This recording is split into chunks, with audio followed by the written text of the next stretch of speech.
Just 2 years ago, there was a thriving international GT series where Ferrari F40s, McLaren F1s, Lotus Esprits and even my own Lister Storm all stood a chance of winning. But first, they were knocked sideways with the arrival of Porsche's new 911 GT1, and then they were crushed into submission by this Mercedes CLK. There have been two versions of the racing CLK, the original 6-litre V12 and then this 6-litre V8. They took the 1997 FIA Championship and then this year won all 10 races, dominating to such an extent that no one else is keen to compete against them anymore. But while a car so good it looks to have killed off a popular series may be bad news for race fans, it's good news for a few very, very rich car nuts. Because in order to go racing, Mercedes had to produce a road-going version of the CLK. And they've now built 25 of these fully street-legal, mouth-watering machines on sale for a price tag of a cool £1 million. Plus VAT.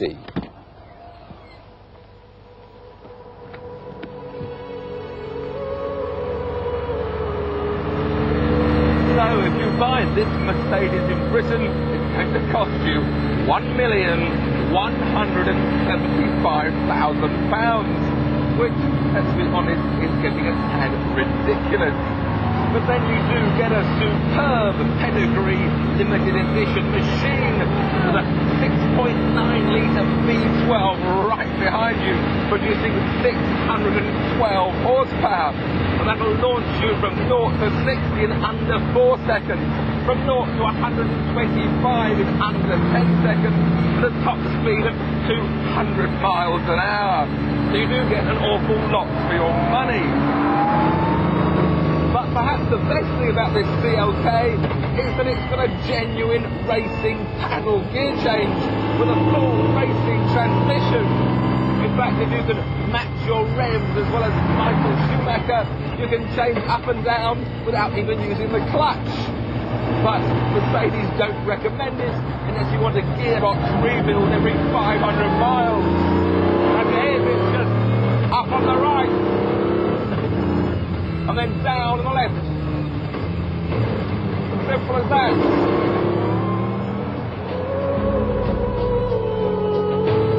Both the racing and road-going versions have been designed and constructed for Mercedes by performance specialist AMG, a private company that has been tuning Mercs for over 30 years and which is now being gradually taken over by the Stuttgart conglomerate. If this CLK is to be judged as a true road-going supercar, it must take on the superb McLaren F1, which has set the standards with its brilliant packaging and attention to detail.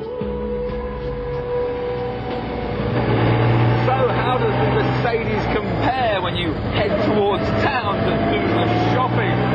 Well, it's certainly not as comfortable as the McLaren. The racing cockpit is very confined, the driving position very upright.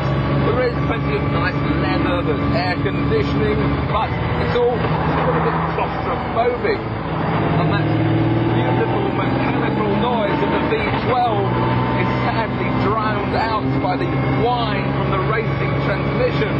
But then you can't have the paddles without the transmission whine. It also feels a lot bigger. So as you point £1 million towards the crowded town centre, the nerves begin to jangle.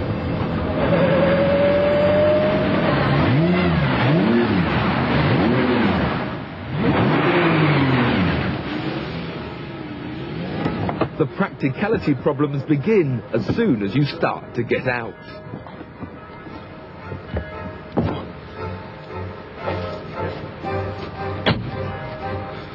If you're looking for luggage space, there's none in the back because it's filled with the engine and the biggest catalytic converters you've ever seen. While in the front, there's the radiator, the air conditioning and the inboard suspension. Which means that when you've done your shopping, the only place to put it is in two little pannier boxes, one each side. No room for the golf clubs there. and then you've got to get back in again. Oh.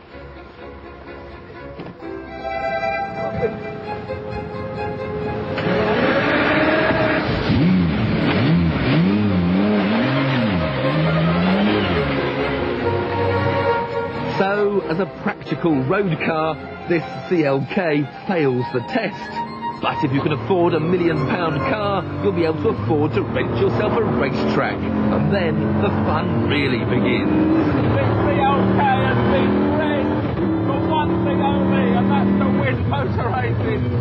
It doesn't like going shopping, it doesn't like crowded towns, but it loves racetracks. And this panel gear change just comes alive. The handling is set for mild understeer with power oversteer available on tap.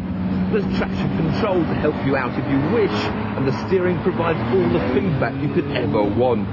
And with a 6-speed box, 6,000 revs, over 600 horsepower, nearly 600 pounds-foot of torque, you can play all day long and never get bored.